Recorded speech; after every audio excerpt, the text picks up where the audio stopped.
always said I can't be Stevie Nicks. I'm just a generic, non-specific look-alike. And that's right. We are the generic, non-specific, look-alike Stevie Nicks podcast. Good afternoon or evening or morning, whenever you're streaming this. I'm your co-host, Randy. And I'm Anthony. And Randy, there's a stranger in the house. Not a stranger. No Somebody. stranger. We are so excited to finally get our guest on the podcast. We've been trying to schedule this for years now because we're over a year old, so we can say that. We would like to welcome to today's podcast librarian, Wonder Woman aficionado, and street angel enthusiast, Brian. And brother of the moon. We've known Brian for years. So welcome to the podcast, Brian. Thank you very much.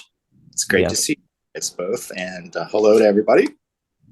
Especially the people in Sweden. We get a lot of viewership in Sweden. We don't know why. We have like 10% of our podcast is in Sweden. So hi, Sweden. Hi. Sweden. Yes. All the Swedes. Right.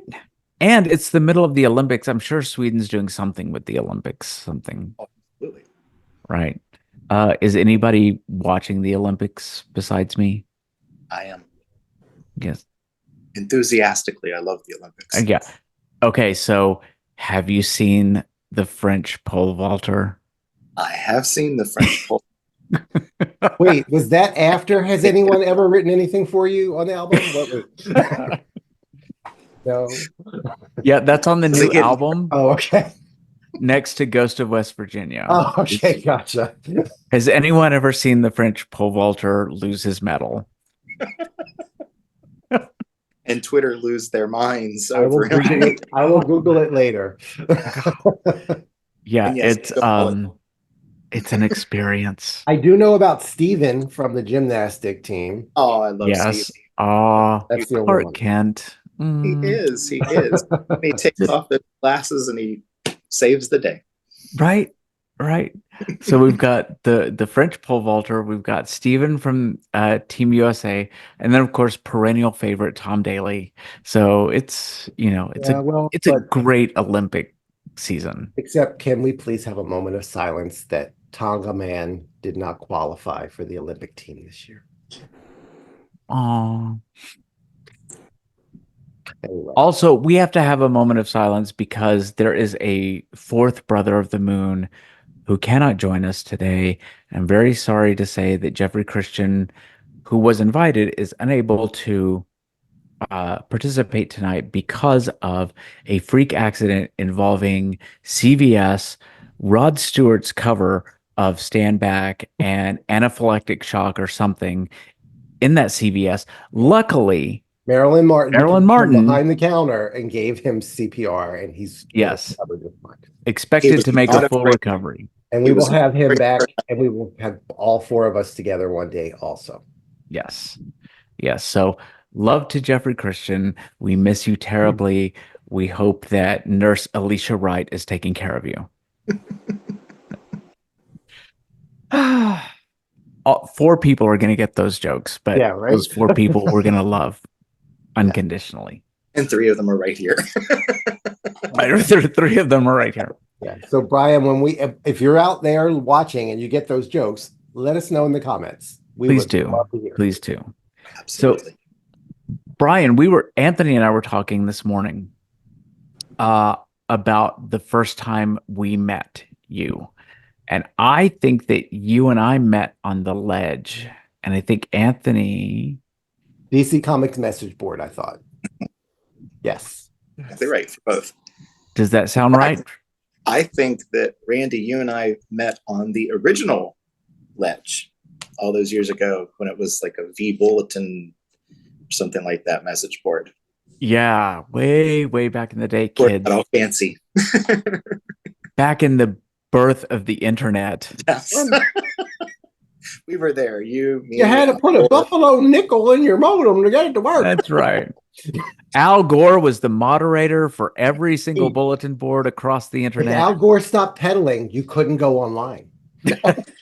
That's right. The days of dial-up. But you were a moderator for the Ledge. I don't think were you ever a moderator on the DC Wonder Woman message board? No, it wasn't. No. I Do you just- remember when the Ledge was a happy place to go to? It was. Yeah. For those of you that never visited the Ledge, it was a really great resource for Fleetwood Mac fans, and it was very well organized. The Fleetwood Mac message board at the time. Mhm. It was. When's the last time you visited there, Brian? This is 2024. Yeah, Uh-oh. this is 2024. He's doing years of math. Right.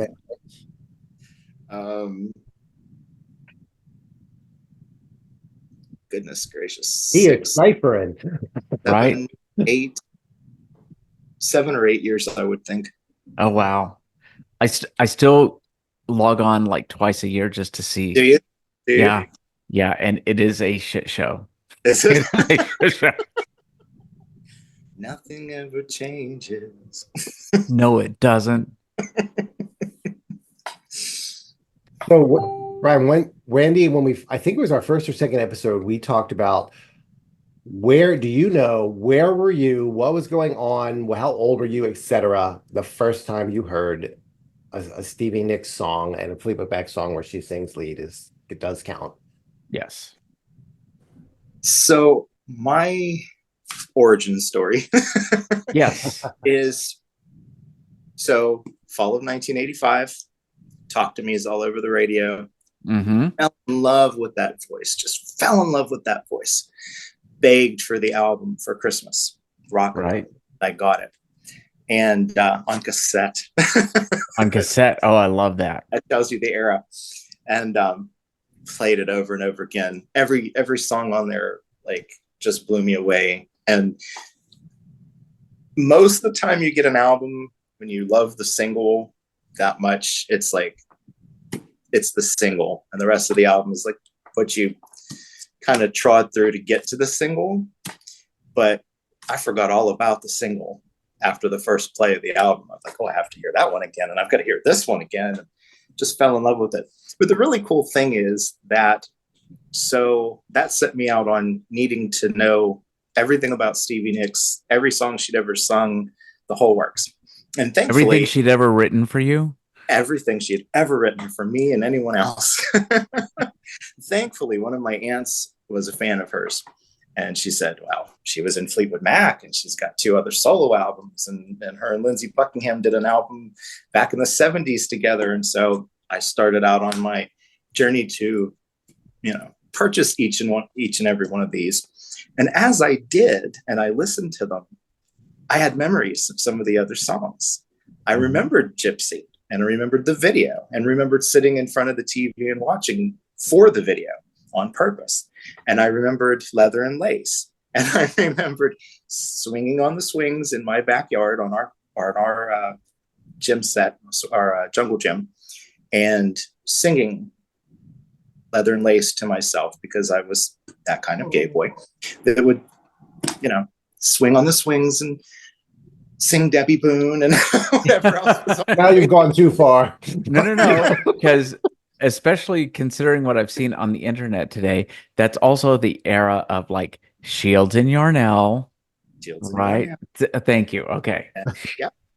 Yep. I mean, this is, you can't separate your reminiscence from those times, and some of it in hindsight it's not so cool, but at the time it was all over the radio, and you're a kid, right, and what you're hearing, and you picked up on all that stuff, and we watched all those variety specials and Yarnell. That's really cool because I was aware of Fleetwood. I told Randy this, I might have said it on the podcast. I was aware of Fleetwood Mac, and like I heard Belladonna, and I was like, I need everything. And then I remembered hearing, when I heard Rihanna, and I was like, oh, I remember hearing that on the radio when I was cleaning my mother's bedroom once. It was like a little thing. Like, it comes back to you. Yeah. But you had like you had a lot. I had like, what's before Belladonna? That's what I. Yeah. What did you have, Randy? What was it?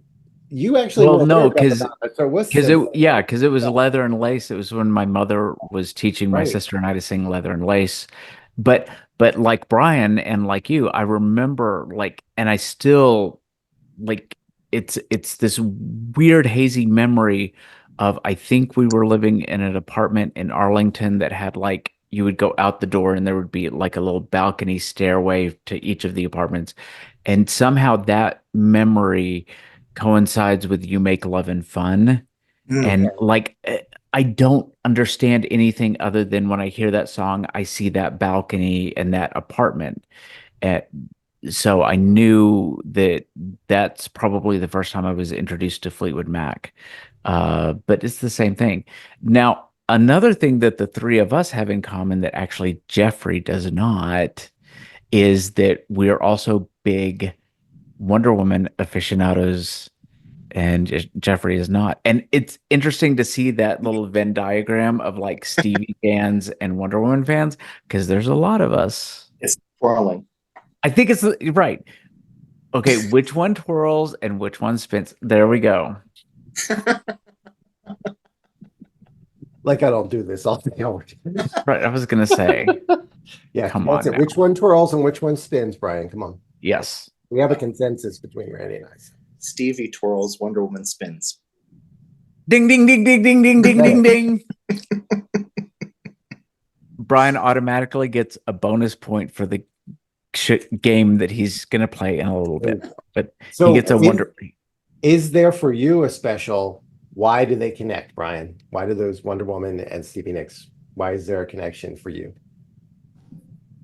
I've always been in awe of strong women from the time I was a kid. I mean, I was raised by them, my mom, my aunts, my grandmothers, and that's who I gravitated towards on TV. Wonder Woman, Charlie's Angels, the Bionic Woman.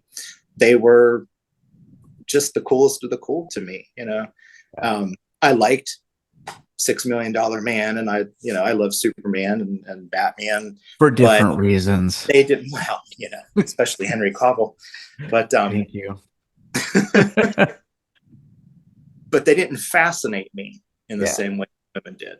Yeah, and it's like I don't know, it's that sort of innate thing that gravitate towards. I think sometimes I totally relate, and I've always thought also, as I came out when I was 19.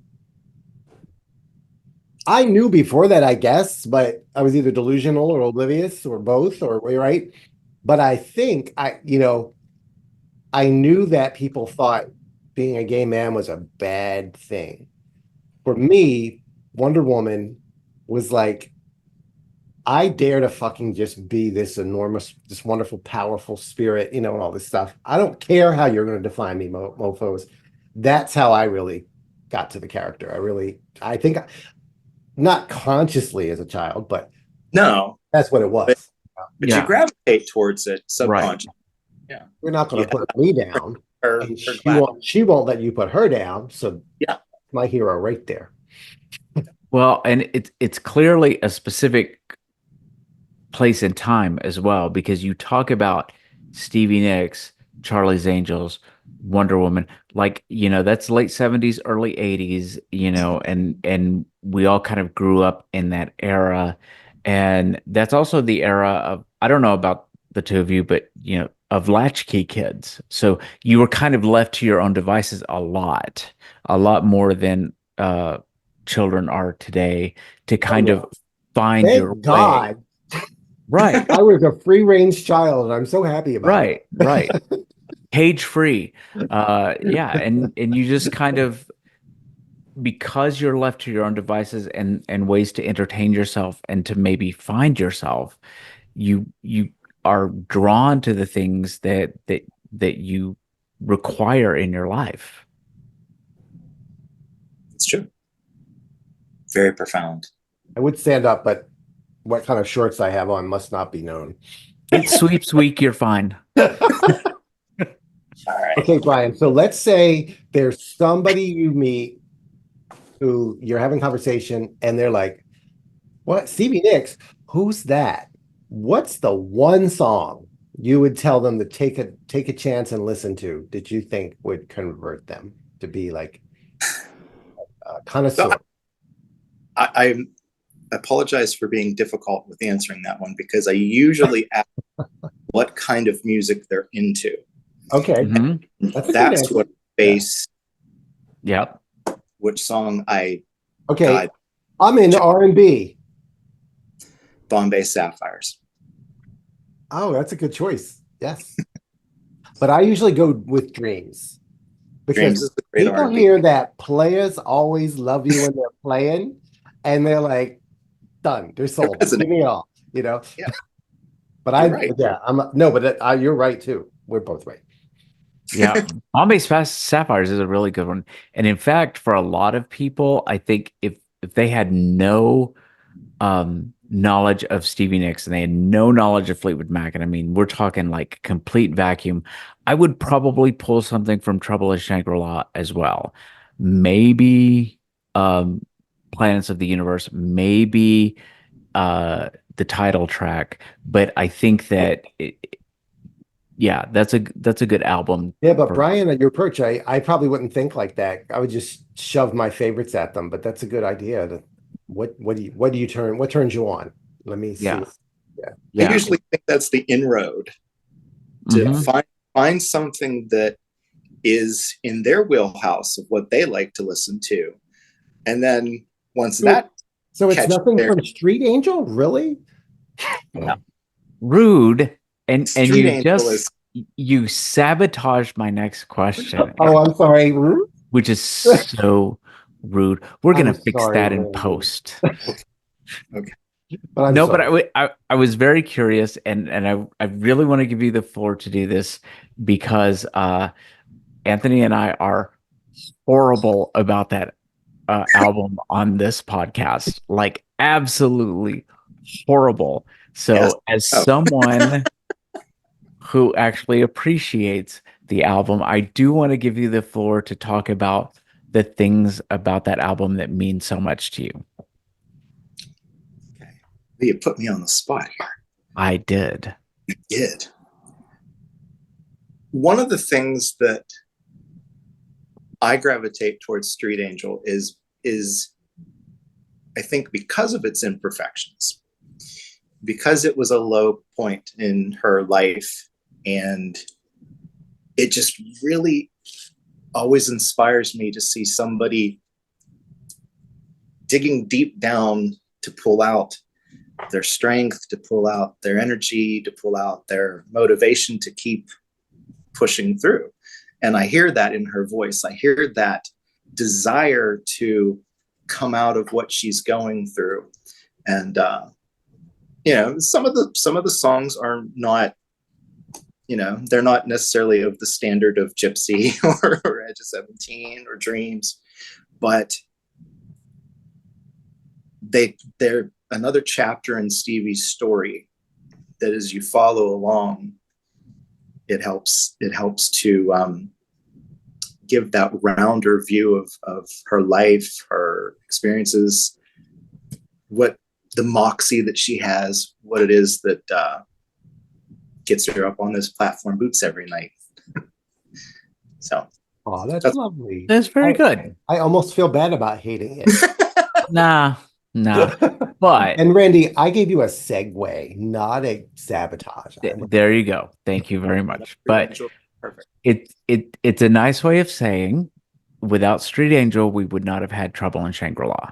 And I mean, that's a really look at that nice thing to think about as well. That's right. Even as you're reading a book, you get to a chapter that maybe feels like not necessarily treading water, but it's not as good as the few chapters that led up to it.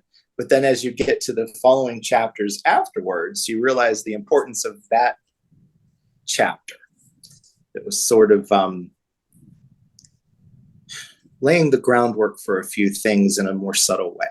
Again, I love it. It's lovely, that answer shows who you are, who we know you are. Yes, it really does. But I still hate that. Did you? I'm sure you have, but if you read that Vox VOX article that was written right after Straight Angel. Like Oh yes. it's so heartbreaking, but I find myself every few months or so going back and rereading it. Uh, I'll put it up on our blog. Anthony, you definitely need to read it. It is I may have, like who knows, right? Yeah. it is so heartbreaking to read that article. And the fact that she, again, like Brian said, came out of the other side of that is wonderful. So, Brian, how long have you been off Klonopin? Oh, you're not. Oh, never mind. I'm sorry. Oh, okay. Night. Okay. One night, I had my assistant Glenn take my Yeah. dose for the day, and after we scraped Glenn off the floor, I called my doctor and I said, "Are you trying to kill me?" And he said, "Are you trying to kill Glenn?" And I said, "Well, it depends on whether Glenn pisses me off this week or not. But yes, indeed, I am." Well, hold on to your horses, Brian, because Glenn's right here. Come on in. Get up. Poor Get Glenn. up. And that's another very, very Stevie Nicks kind of thing that she's like, Well, that's why you got Here, the slow golf clap. Yeah. take all my medicine Clap. and let me know what happens. Call me in the morning. Yes. Okay. Are we ready, Randy? Yes, I was just about to say, I think we are ready. Brian, we've got Anthony worked very, very hard on this, and I take absolutely no credit, which means if you're very mad, he's the guy to be mad at. Okay. Yes. It's time for America's favorite, the generic, non-specific Stevie Nicks podcast game show. Stevie's sneaky Sneaky lyrics. All right. Thank you. So Anthony, would you like to explain the rules of the game to our contestant? I would love to. Thank you. I'm going to play a sound. It's a short snippet from a Stevie Nicks song. You may request to hear it a second time if you want, but no more than that. You may answer after the first time, but then you can't hear it the second time. So when you think you know the answer after the first time or second time, let us know, and then we will play the answer so that you can see if you're correct. Okay. Do you have any questions? What did I get myself into?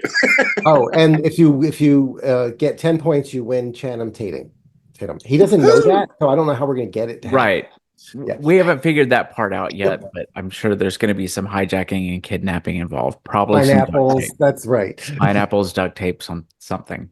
And Good old duct tape. And an Amana range. Hey, that's Brian's drag name. Can you imagine this in drag? Ooh. Well, with the right scaffolding, Right. you know.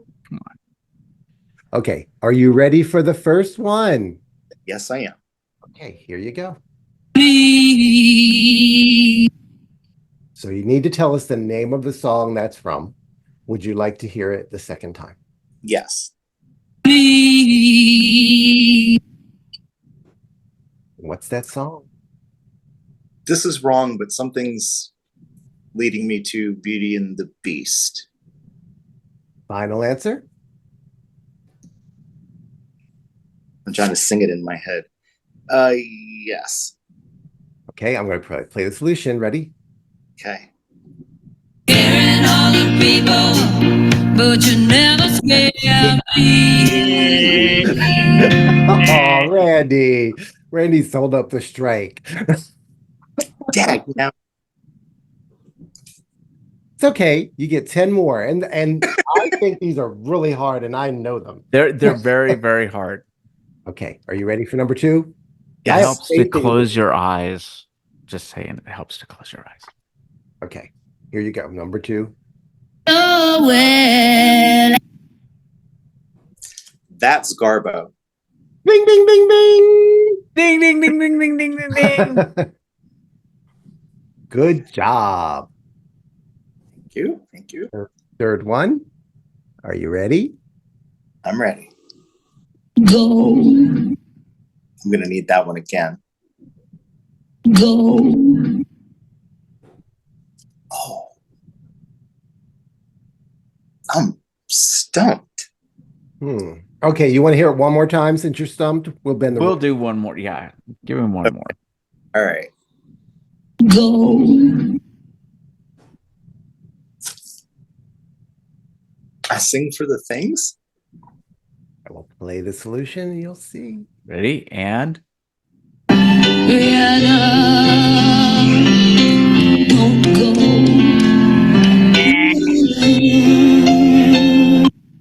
Aw. There were live tracks in there. Yeah, we cheated. I don't. He's sneaky. He is awful. He is, as I like to say, he's terrible, Muriel. So, Randy, how many points does Brian have so far? Brian has 1 point out of 3. Ready for number 4? Like I said, these are hard, so I feel a little evil. I do, just a little evil. You should feel awful. Okay, are you ready? Yes.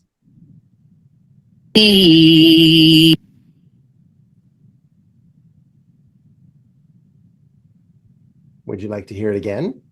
One more time. Oh, she really hits a low note on that one. Has anyone ever written anything for you? Don't show me the way back to the sea. Aw, they're hard. They're very hard. I had to do this earlier today. I had to audition it for Anthony, and I was stumped. It was so hard. This is rough. Isn't it? Yeah, I'm I glad can't that wait to do this with Jeffrey. I'm glad I'm the one that knows how to edit them because I don't want you to do this to me.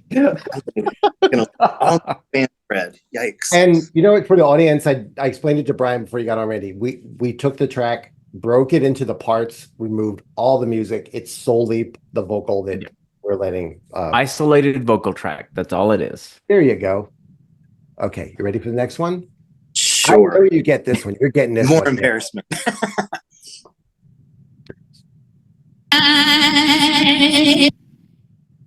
Would you like to hear it again? Yes.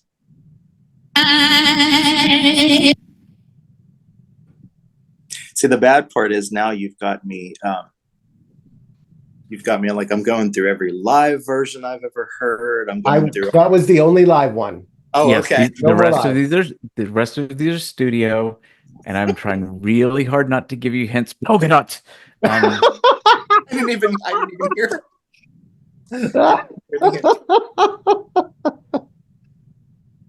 Christine Perfect McVie, these are hard. Ladies and gentlemen, Mr. Oh, Brian. I love Brian so much. He's my favorite person in the world. I pay you to say that. Red milk. I don't know what you said, but I thought you said red rum, but I don't know. I did not. Okay, let's slow that down. Treadmill.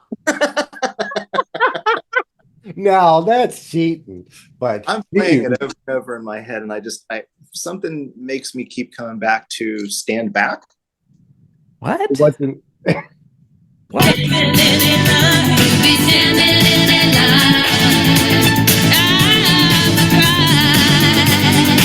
So it's the cry sound. The I is from that part. That is 2 points for Brian. These are tricky. Yes, they are. Now, Randy got this one immediately, so I will be interested in. I thought it was tricky, so we will see. Are you ready? Okay. Yes, I am.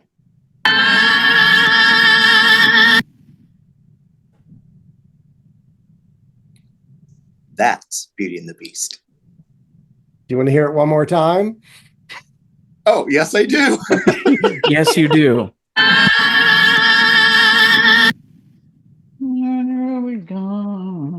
Randy, stop cheating. Oh, shame on me. See, it just took me right Randy, to that. look at the colors on your microphone. They're so pretty. Oh, they changed. They are really pretty. That's a lovely little. They had changed. They were different colors. A minute ago. Okay, now it's a different color, but that was a lovely blue. What was the other color? Kind of a purpley violet. Look at that. There it is. That's it. Yeah. Did you have an answer, Brian?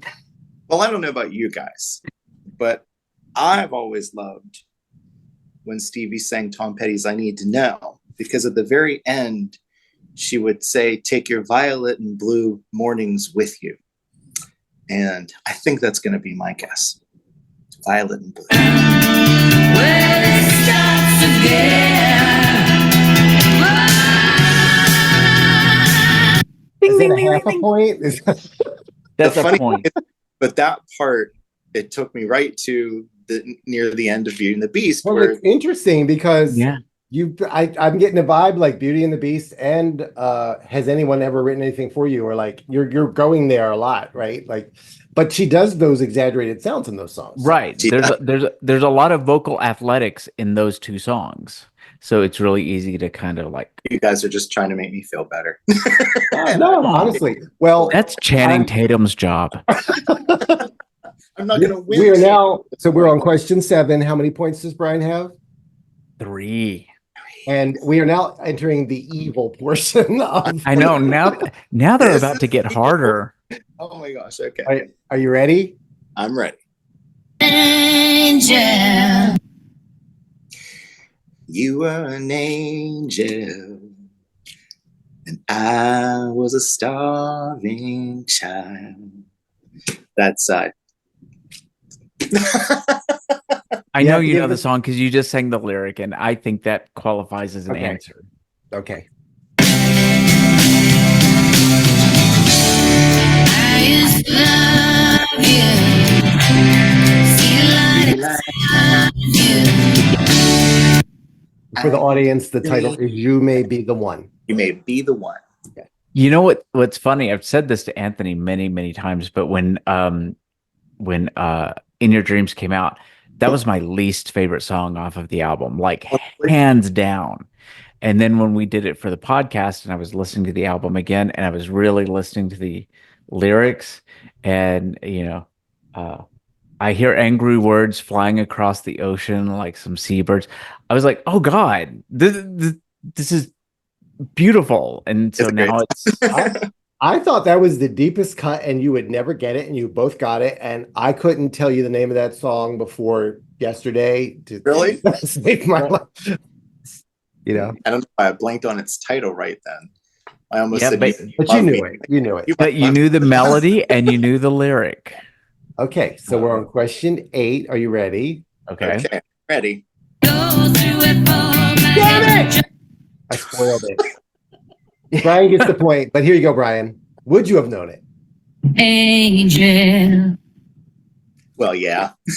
Yeah. But would you have? Do you think you would have? I wouldn't have. Yeah, I would have. Okay. Oh yeah, that's so like familiar and recognizable. Yeah. Wait, was that the right one? Okay. Now I'm on the correct one for question 9. Okay. I'm ready. Angel.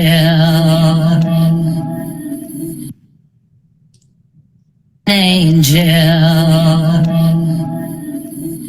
My sweet street angel. Off key, but I don't know if that's it, right? Is that it? You're gonna have to play that because I got that. And it's the ghost of the future you are frightened of. So you look to your guardian angel. So that was not what you thought, Brian. Are we correct? Yeah. No, I thought And Street also, Brian, I guessed the exact same thing and got the Did you? exact same thing wrong. Yes. because I swear she sings it the same way. My sweet Yeah, street Street Angel. If I had put this one Angel. before the other two, I was thinking of putting this one, then Fleetwood Mac Angel, then would have made you I confused. think I still would have thought it was Street Angel. Yeah. Okay. Yeah. I love ghosts, but my mind went to Street Angel. Right. Because you don't think of Ghost as having that angel in the lyric, right? You Yeah. think of Ghost. Yeah. Think of Ghost.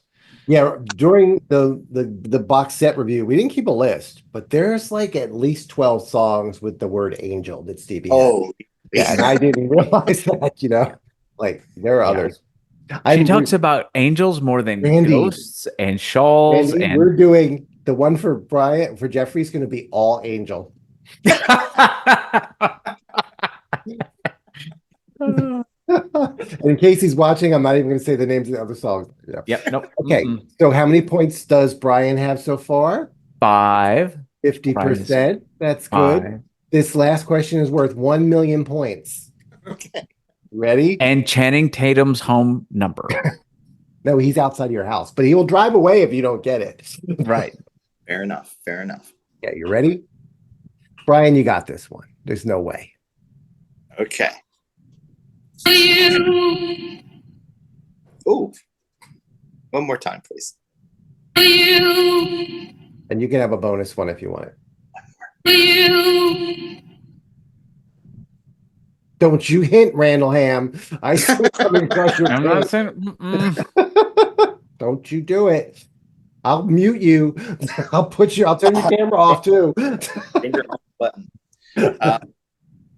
I'm going to kick myself when you tell me, but No guess? I feel like it's right there. Like if I had a little bit more time. One more time. You, you. And yes, you will kick yourself. You will. I kicked myself too. But I picked this one specifically for you. So, there's a hint, maybe.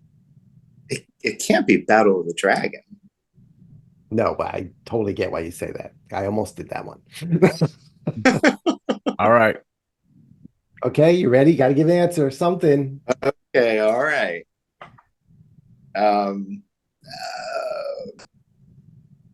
Gypsy.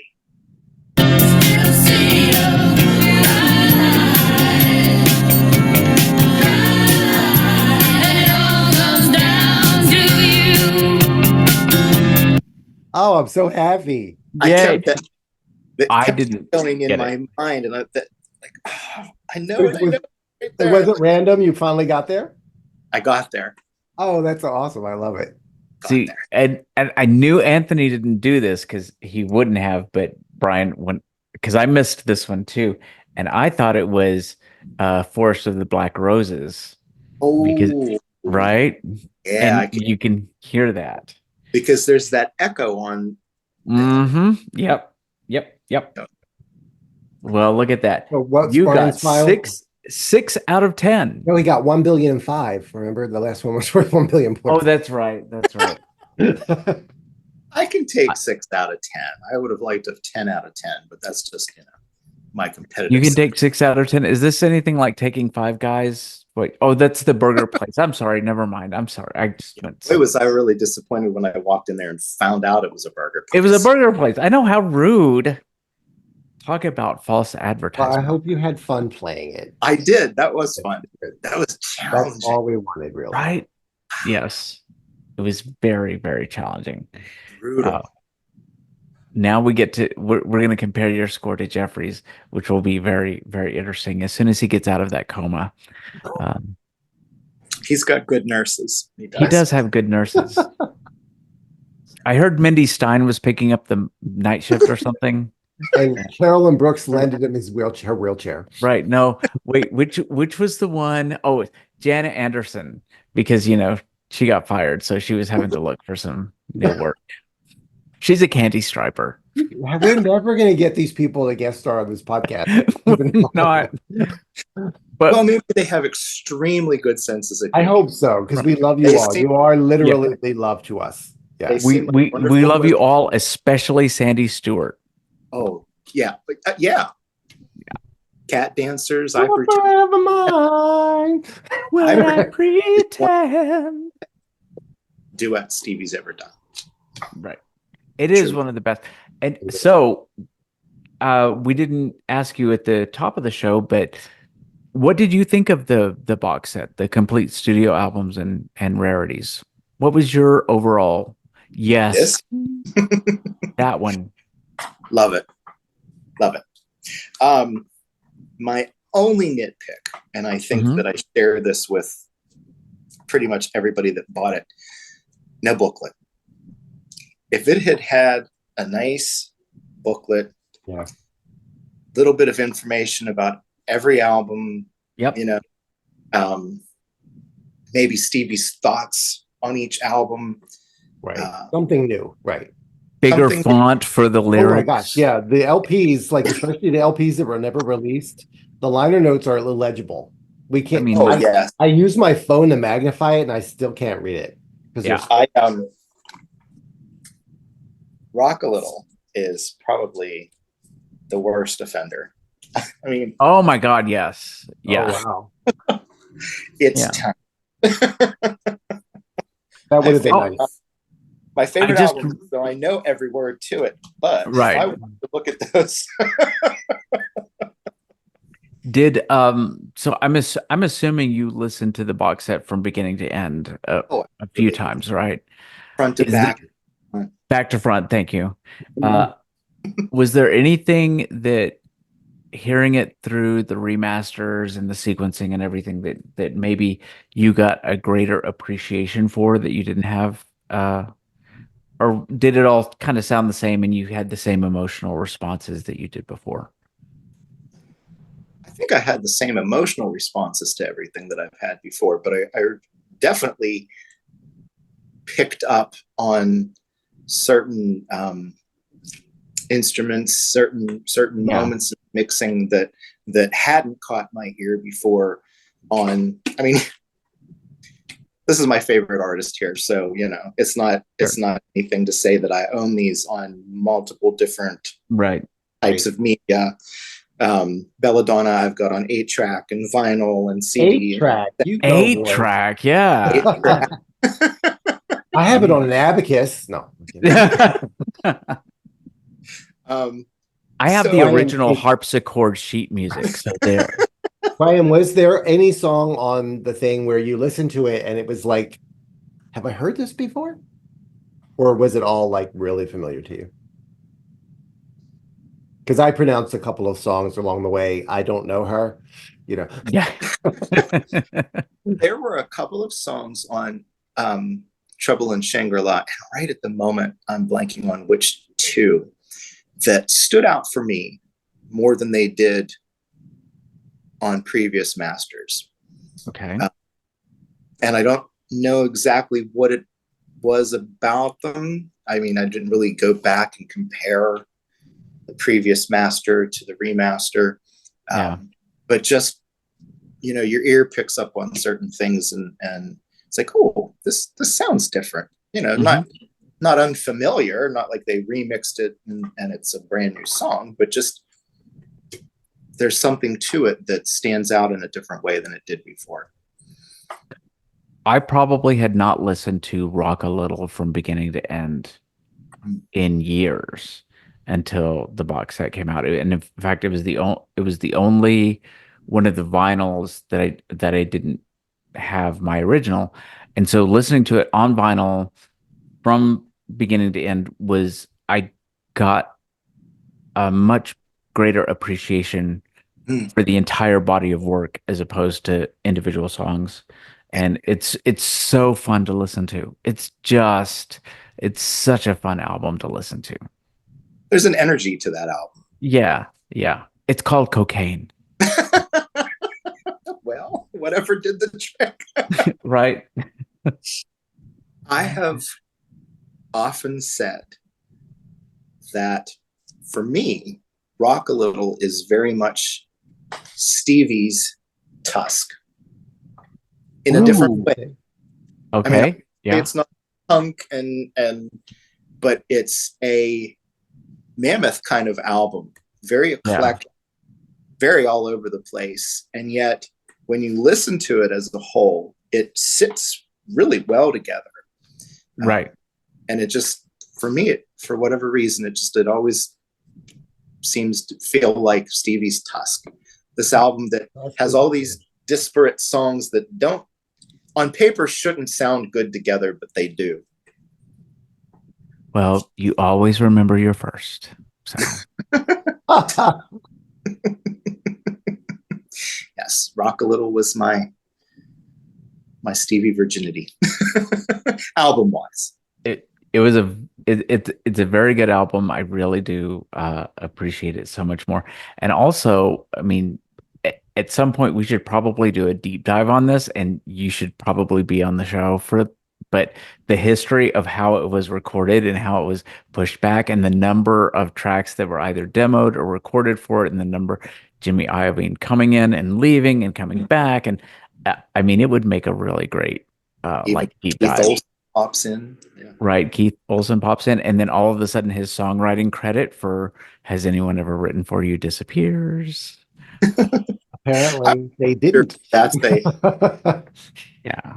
I always wonder if that happens out of carelessness as somebody's typing out liner notes.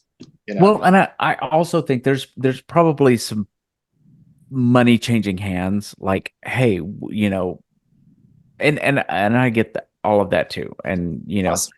Quite yeah, awesome. there's all kinds of things that we could talk about on an episode of the Rock a Little Deep Dive, Yes. guest starring Brian. I'm all for it. Yes. Okay, so any final words from you, Brian, or any final questions, Randy? I don't have any other questions, but Brian, do you have anything you want to say? So that's very cool. It's a lot of fun, and we've wanted to have you on here forever, so I'm Absolutely. so happy. I know Anthony is too that you were here. I'm thrilled I finally was got an great fun. opportunity to, and I thank you both, my dear friends, for inviting me on. I had a lot of fun.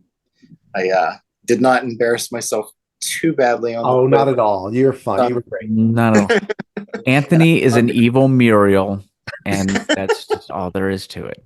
In my darkest hour. The listeners who are also, you know, familiar with Charlie's Angels will get this reference. He's Beamish. Ah! Wait, I did the wrong way. Okay. Right. Oh, we gotta do a Charlie's Angels pose, right? I was Yeah. trying, but I don't remember the right bit. But Wait, I'll just- I'm the one. I was gonna say you're the one with the walkie-talkie.